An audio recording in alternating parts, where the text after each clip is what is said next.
Բարոզը սիրելի հայրենակիցներ, եթերում կրկին քաղաքական խաչմերուկն է, եւ այսօր մեր հյուրն է Երևանից պարոն Ռուբեն Մեհրաբյանը, հանուն Հանրապետության կուսակցության փոխնախագահ։ Բարոզս պարոն Մեհրաբյան։ Այդպես, պարոն Այվազյան, շատ զգացված եմ ձեր հրավերի համար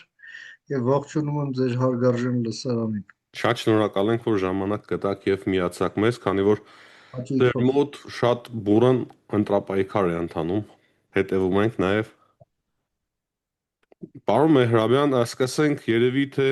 Ռուսաստանի սպառնալիքներից, որpիսի մեր այսօրվա քննարկումը հետո տրամաբանական ճիշտ շարունակություն ունենա։ Սկսենք ապրիլյան հանդիպումից Պուտին-Փաշինյան սպառնալիքներից, որոնք որ հետո դրանից հետո մենք արդեն ականատես եղանք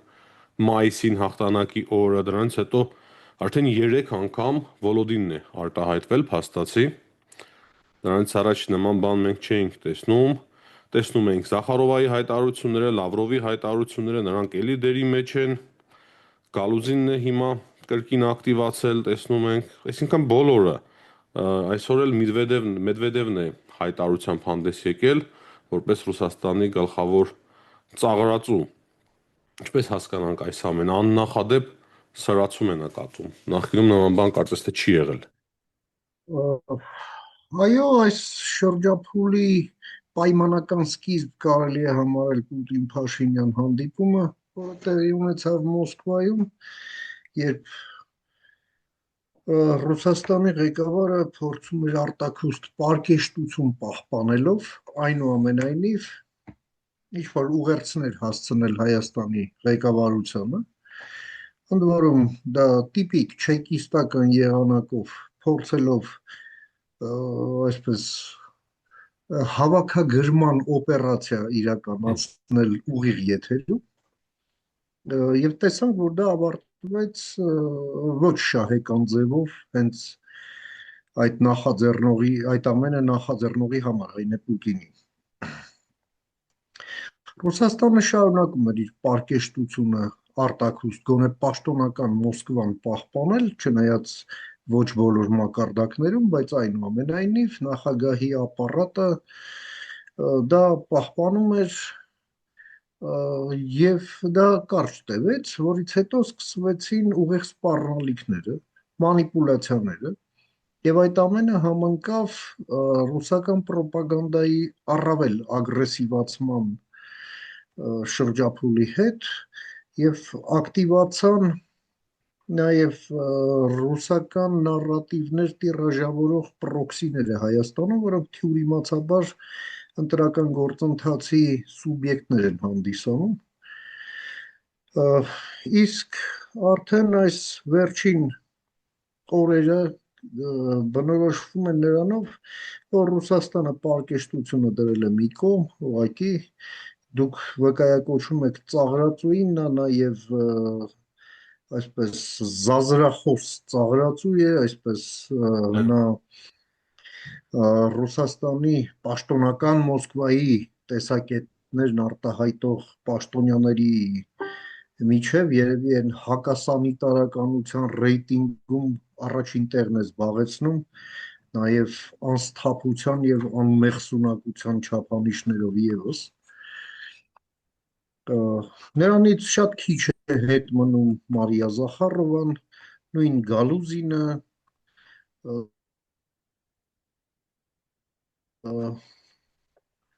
եւ այլ հրաշալի անձնավորություններ, բնականաբար ճակերտներով, Ակերդավոր։ քանի որ սա պետք է նշեմ, քանզի խոսքներս բանավոր է, եւ մենք ընտրարշավի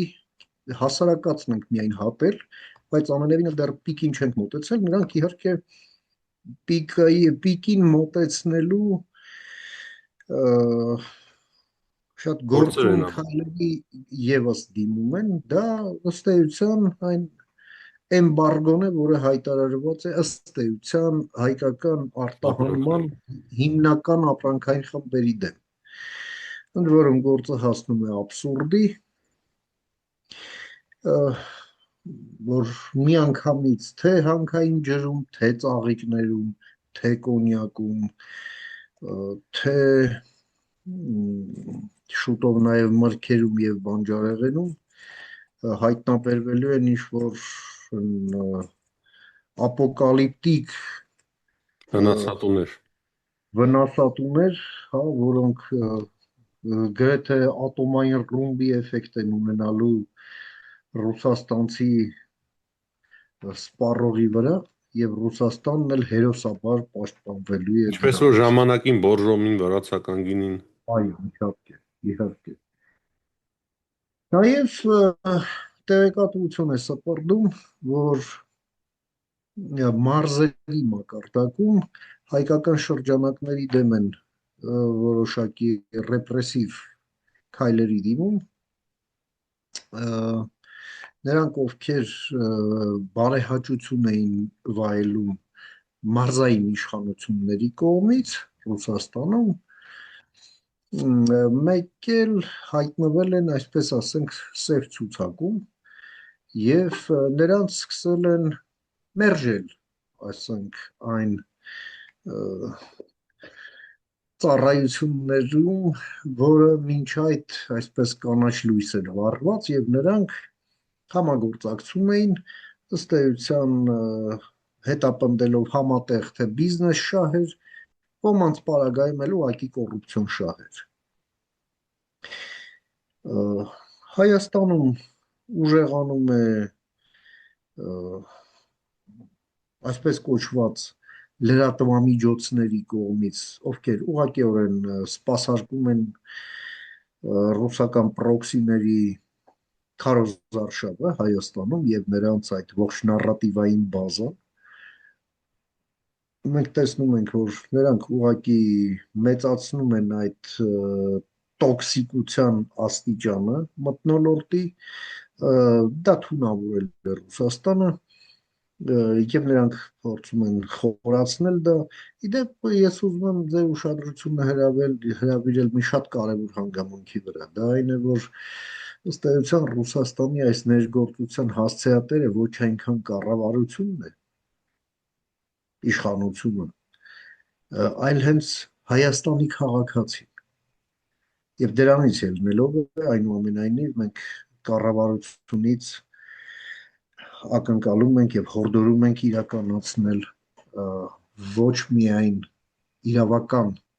հարթության մեջ քայլեր, այն է լրտեսների բացահայտում, հա, Կարծես թե սկսվել է այդ գործը, հա։ այո,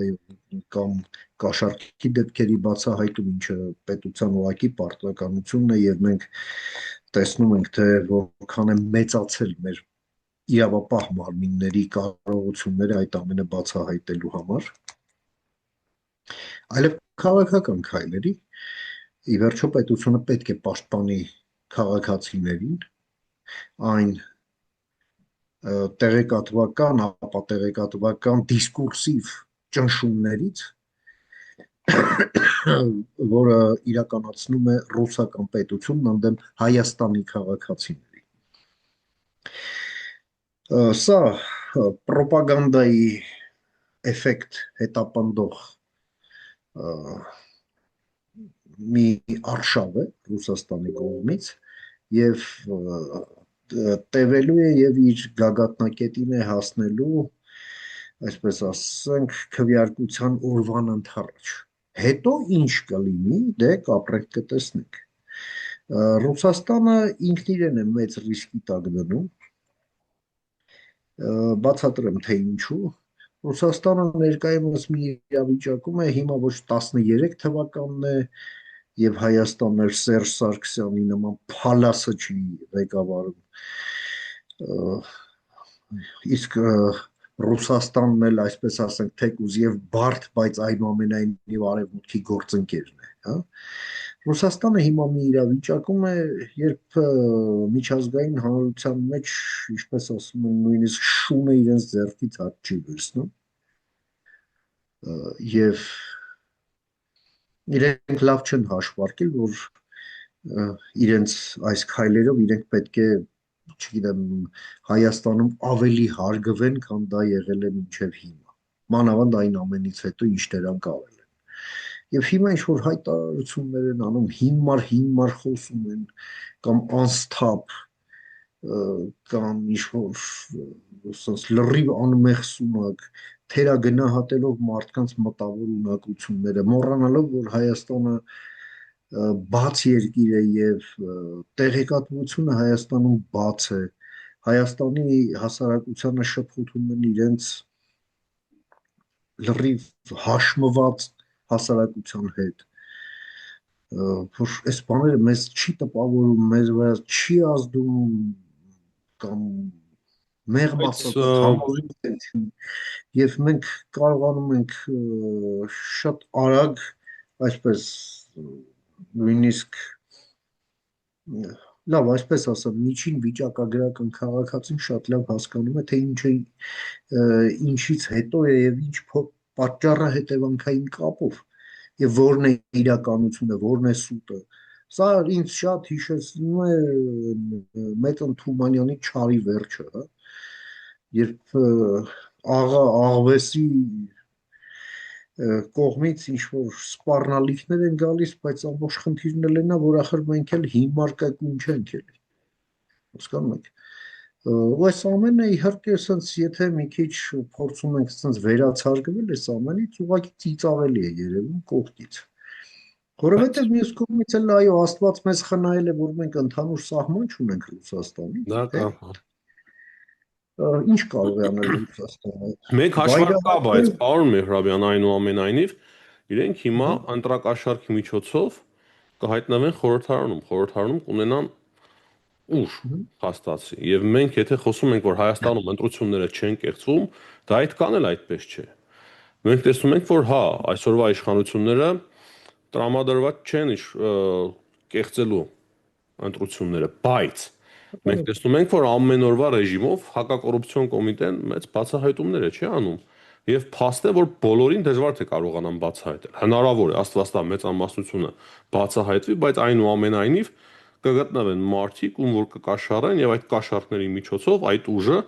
ապօրինի ձևով, ոչ լեգիտիմ ձևով կհայտնվի խորհրդարանում։ Այսա լուրջ հարց է։ Իհարկե սա լուրջ հարց է եւ մենք արդեն անդրադարձանք դրան, դրա համար մենք կոչ ենք անում իշխանությանը նաեւ քաղաքական քայլեր իրականացնել եւ ապահովել այնուամենայնիվ ընտրությունների արդարությունը եւ հավասար պայմաններ ապահովել մասնակից ուժերի համար։ Ի վերջո մենք էլ ենք քաղաքական ուժ եւ մենք մեր հայտը եւս ներկայացրել ենք, մենք նման բաներով չենք զբաղվում, մինչդեռ մեր կոնկուրենտները իրենց թույլ են տալիս ինչ ուզեն։ Դա մի կողմից։ Երկրորդը նաև իրավապահ մարմինները, երբ նման էպիզոդներ են բացահայտում, ապա դրան պետք է պատշաճ քրեա իրավական գնահատական տրվի։ Ի վերջո սա ինչ է, ինչ որ ինքնագլուխ մարդիկ ի հեճուկս իրենց ազնիվ կուսակցությունների ինչ որ ինքնագլուխ կաշառք են բաժանում տարբերակ 1 եւ տարբերակ 2 այնինչ բացահայտում է ասենք տվյալ դեպքում հակակոռուպցիոն կոմիտեն դա արդեն իսկ մի ճյուղավորված ընտրակաշառք բաժանելու միտված ենթակառուցվածքի ընդհանրապես մի բացահայտված ֆրագմենտ է ընդհանուրից սա էլ տարբերակ 2 եւ սա այն դեպքն է երբ պետք է հանցավորությունը զանազանել կազմակերպված հանցավորությունից, որը արդեն այլ մակարդակ է եւ պետք է մենք նաեւ գնահատական տանք սրանք կուսակցություններ են թե կազմակերպված քրեական խմբավորումներ, որոնցով պետք է զբաղվի արդեն իրավապահ համակարգ եւ նաեւ պետությունը դրանց պետք է դուրս կրիմինալը գործ չպետք է ունենա ընտրությունների հետ այդ դեպքում եւ պետությունը պետք է դուրս բերի նրանց ընտրական process-ից եւ սա նաեւ պետք է հուշի նաեւ քաղաքացիներին որ սա միայն պետության գործը չէ, սա մարտահրավեր է նաեւ հասարակությանը, սա մարտահրավեր է յուրաքանչյուր քաղաքացու։ Եվ այո, քաղաքացին պետք է շատ լավ հասկանա, այս ամենը եւ կրիմինալին ուղղակի ձայն չտա։ Եվ ես ողջունում եմ այն քայլերը, որված քրեականացմանը ոչ միայն կաշառք տալու, այլև կաշառք վերցնելու ուրեմն այդ գործողությունը։ Այո, որովհետև քաղաքացին կաշառք վերցնելով դառնում է հանցակիցը նրա, ով որ այդ կաշառքը բաժանում, կոռուպցիոն համակարգի մաս է դառնում եւ դա դատապարտելի է։ Դելի մեծ Անթումանյանին եմ ուզում հիշեցնել, որ ասում են ներսից ենք փչացած, այո, մեր խնձորն ունի մի փչացած մաս, որ ուղղակի դանակով կտրել է պետք։ Եվ այո, այդ մարդիկ պետք է պատժվեն անխուսափելիորեն եւ այդ խստացումը պատժի, որը երևի աշխարհում ամենախիստ պատիժ նախատեսված երկրների շարքում ենք մենք, հա, ընտրակաշառքի հետ կապված, ընտրական հանցագործությունների հետ կապված, ես ողջունում եմ այդ մոտեցումը։ Այո, այդ ախտը պետք է արմատախիլ արվի Հայաստանից, հայկական քաղաքականությունից եւ հայկական քաղաքական մշակույթից։ Սա պետք է դառնա համընդհանուր կերպով արգահատելի պահվածք, անբարոյականության մի ընկալում պետք է լինի այս ամենի նկատմամբ եւ չարվի սա ուղղակի։ Նաև դրսից ֆինանսավորելը քաղաքական ուժերի։ Սա ինչ հայտարարություն է։ Ինսայդերի հրապարակումը FSB-ի հետ կապված։ Միայն FSB-ն չի։ Միայն FSB-ն չի։ Հիմա ինսայդերը դա սովորական լրատվամիջոց չի։ Ինսայդերը դա մի կայք է, որտեղ զետեղվում է տեղեկատվություն, որը հավաքել է հետաքննող լրագրողների, ընդ որում լրջագույն փորձով հետաքննող լրագրողների միջազգային ցանցը, հետաքննողների, ովքեր հասանելիություն ունեն նաև եվրոպական մի շարք երկրների հատուկ ծառայությունների հնարավորություններին եւ այո, սա նաև որոշակի այսպես հակահետախուզական նշանակության գործունեություն է իշահ եվրոպական անվտանգություն։ Իհարկե Հայաստանում կան որոշ գավառամիտ ծանծաղամիտները, որոնք ավելի խելոք բան չեն գտել, քան ասել, որ դե ինսայդերը պամոյկա է, մինչև մեր զրույցը մի նման սակավամիտի գրառմանն էլ իմ նկարով դրած հանդիպեցի, դե հիմա ես ինձ մնում է միայն ցավակցել, որ այդպես էլ խոսում են բաներից առանց հասկանալու եւ առանց իրենց հաշիվ տալու։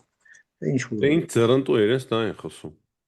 դե հա բնական է եւ դրանով իսկ սա եւս մի հնարավորություն է այսպես հանրային իլյուստրացիայի, թե ով է եւ ով ինչ է շնչում եւ ինչով։ Հետևաբար սա շատ լուրջ օգնություն էր նաև Հայաստան պետությանը, Հայաստանի հատուկ ծառայություններին, Փաշինյանը փաստացի ընդունեց, որ այնինչ հրապարակվել է ճիշտ է, հանրային հայտարարեց։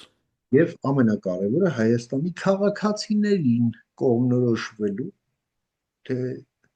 ով ինչ է իրենից ներկայացնում այս ընտրություններին։ Ես կարծում եմ նույնիսկ առանց այդ հրապարակումների շատ բան պարզ է, պարոն Մեհրաբյան, այսօր Սամվել Կարապետյանը հայտարարում է, որ Մակրոնը խնդրել է Ալիևին մինչև ընտրությունները ադրբեջանցիներին 300,000 չուղարկել Հայաստան, այսինքն 10 օրից մի փոքր ավել կա, այս մի քանի օրվա ընթացքում Ալիևը կարողանալու էր 300,000 ադրբեջանցի ուղարկել Հայաստան, դա ֆիզիկապես անհնար է։ Դե գիտեք ինչ, սա շատ ծիծաղելի կլիներ, եթե այսքան տխուր չլիներ, որ ասենք գիտությունների դոկտոր մարդը, ինքը դոկտորա, չէ, գիտությունների, դե կենսագրության մեջ տենց է գրած, ասենք ինտելեկտուալ այսպիսի մակարդակ է դրսևորում, սա ուղղակի ամոթ է, եւ ընդ որում չի էլ կարմրում, էլի դրանից հասկանում եք, սա լուրջ պրոբլեմ է, բայց հարցը նա չի, հարցը այն է, որ այս ամենի բոլոր թելերը տանում են դեպի մի անձ, դա Պուտինն է։ Ցավոք սերտի։ Ցավոք թե ոչ ցավոք, բայց սա ախտորոշում որպես ընդունեք։ Դե քանի չենք այդ հարցը լուծել, ցավոք սերտի, երբ որ կա արդեն Հա, արմատախիլ իհարկե, արվի։ իսկ այս հարցի լուծումը մեկն է, այո, ընտրողը պետք է հունիսի 7-ին քվեատուփի մոտ իր պարտքը տա Պուտինին, իսկ հայ ժողովուրդը Պուտինին մի լավ ծեծ է պարտք, քաղաքական խոսքից քաղաքական իմաստով, եւ այդ ամենը պետք է առավոտյան 8-ին Պուտինը զգա, ամսի 8-ին նա պետք է արթնանա ծեծված եւ պարտության դառնությունը բերանի մեջ։ Ես մի անգամ լսեցի ձեր նախընտրական քարոզը, երբ որ դուք քննարկում եք պարոն Արման Բաբաջանյանի հետ, որ հարցը իշխանությունը չէ, ամենայն հավանականությամբ իշխանությունը կվերընտրվի, հարցը ընդդիմության փոփոխությունն է, ընդդիմափոխությունն է, եւ ինչպես այդ ամենին կարելի է հասնել, եթե այսօր գրանցումից ուղղակի չհանեն այդ ուժերին, պարոն Մեհրաբյան։ Հիմքերը կան անելու գրանցումից։ Իվանքով մենք դիմում ենք մեր քաղաքացիներին եւ նաեւ շնորհիվ ձեզ եւ ձեր կողմից ընձեռած հնարավորության եւս մեկ անգամ, որ 2021-ի ընտրությունները մեզ ցույց տվեցին, որ 2018-ին իր իշխանությանը տեր դարձած քաղաքացին իր այդ կամքը վերահաստատեց նաև 21 թվականի ընտրություններին, բայց ընդդիմությունը հանձնեց Պուտինին։ Արդյունքում մենք ստացանք 5 տարվա պարլամենտական մղձավանջ, մենք ստացանք իշխանություն, որը չունի ընդդիմություն, իսկ ընդդիմությունն էլ ոչ թե աշխատում է իշխանության հետ, քննադատելով իշխանությանը, հասնելով լավագույն քաղաքական որոշումների եւ լավագույն օրենքների, որը կընդունի քաղաքական մեծամասնություն, այլ վերածվել էր պետության վզին գցած թոկի, որպեսզի պետությունը չկարողանա որևէ քայլ անել, առաջնորդվելով որքան վատ այնքան լավ, դրդելով իշխանությանը սխալների, ձգտելով նրան, որպեսզի արված սխալը դառնա ճակատագրական, սպասարկելով թշնամի պետության շահերը։ Երբ մենք խոսում ենք, որ Ռուսաստանը հիբրիդային պատերազմ է վարում Հայաստանի դեմ, հիբրիդային պատերազմ բառակապակցության մեջ առանցքային բառը պատերազմն է, իսկ պատերազմ վարում են թշնամիները։ Հետևաբար այս մարդիկ ոչ թե ընդդիմություն են, այս մարդիկ պետության թշնամիներ են։ Եվ սրանց կարելի է կոչել շատ ձևերով բացի ընդդիմությունից։ Ընդդիմությունը պետության թշնամի չի լինում։ Եվ մենք ինչ ենք կոչ անում, ինչպիսի կոչ ենք անում մեր քաղաքացիներին։ Տեր կանգնել պետությանը, իսկ դա նշանակում է տեր կանգնել եւ իշխանությանը եւ ընդդիմությանը։ Ընդդիմությունը եւս ժողովրդին է, այլ ոչ թե դառնում է շամփայ, ինչպես ժողովուրդն է ասում։ Կամ մենք պետք է հաշտվենք այն անհանդուրժելի իմ համոզմամբ մտքի հետ, որ մենք եւս 5 տարի պետք է ունենանք պարլամենտական մղձավանջ, դեստրուկտիվ մթնոլորտ, իսկ 5 տարի հետո, երբ կլինեն հերթական ընտրությունները, այդ ընտրությունները ելի կլինեն կենաց մահու հարց, պետության լինել չլինելու հարց։ Իսկ այս ընթացքում էլ մենք ելի կունենանք ավելի ցածր մակարդակի բոլոր առումներով, թե քաղաքական, թե բարոյական, թե ինտելեկտուալ մակարդակի Պուտինի հերթապահ բերաններ, որոնք ուղղակի պետությանը միայն խոչընդոտելու են ցանկացած քայլ անելու ճանապարհին, քայլի, որը օգտակար է մեր շահերի տեսակետից։ Իսկ էլ եմ ասում 5 տարի հետո մենք էլի գնալու ենք ընտրությունների, որպես պետության լինել չլինելու հարց լուծելու։ Հայաստանը այս ընթացքում կարողացել է հասնել ի հեճուկս այս բոլոր բարդությունների, հասնել պայմանավորվածությունների, որոնք միտված են առաջիկա 100-ամյակին։ Սա լրջագույն օրակարգ է, որի միայն առաջի քայլերն են արված։ Եվ այնպես չէ, որ մենք վստահաբար կարող ենք ասել, որ հատել ենք անշրջելիության կետեր։ Այո, Իսկ դա նշանակում է, որ այս լրջագույն օրակարգը չպետք է կախված լինի մեկ քաղաքական ուժից, մեկ առաջնորդից եւ մեկ ընտրություններից։ այո, Ազգային կոնսենսուս է այստեղ պետք է կոնստրուկտիվ աշխատանք, որպեսզի մեր պետությունը շարժվի առաջ, որպեսզի խաղաղությունը մեր հարևանների հետ այն զարգացման նախադրյալները, որոնք սկսել են ձևավորվել, դառնան մեզ մոտ անշրջելի եւ մենք մեր պարտն ենք համարում որպես ապագա անդիմություն նպաստել այդ եւ խաղաղության եւ զարգացման նախադրյալների